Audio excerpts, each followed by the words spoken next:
Hey Kyle, this is the one that I built. Um, the motor is set up on step pulleys.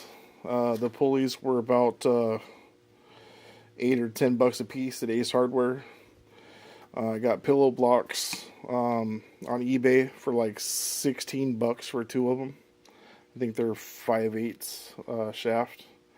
The shaft is a drill rod for making your own drills. Um, I got like 3 foot of that from Fastenal for like $20. I still got like 2 feet of it left. That's the Harbor Freight compressor duty motor, 1 horse motor. It works awesome. It's sealed, so you don't have to worry about dust or anything like that. And you can change speeds with the step pulleys.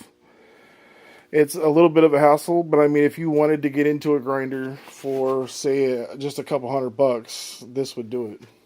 If you can make your own platen, that's a real good cost cutter right there. I bought mine, and the platen was like $125.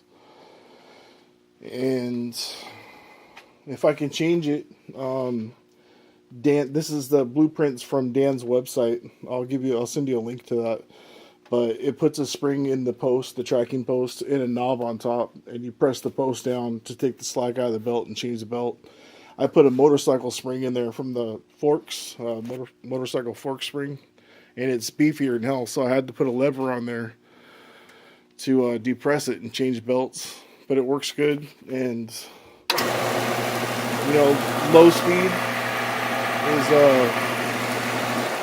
nice and low. The camera work is kind of shoddy here, but let me swap this belt out. There's high speed.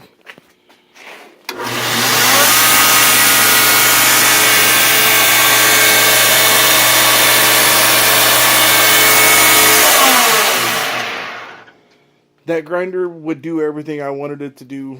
The only reason why I ended up buying a grinder is because of that platen that I bought. Something on it was screwy, and it ended up being just the way that I glued the glass on the platen. It's cockeyed and crooked, so it makes my belts ride crooked.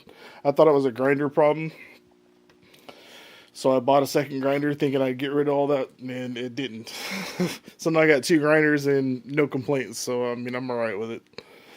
If you wanted a grinder like this and not wanted to buy one made, there are plans floating around to buy some plate steel and have the sides CNC cut on a plasma table. I could probably find those for you too. In that motor and variable speed setup, I got the controller in a sealed box, and then I've got a remote wired down here so I can turn it on and then change the speed.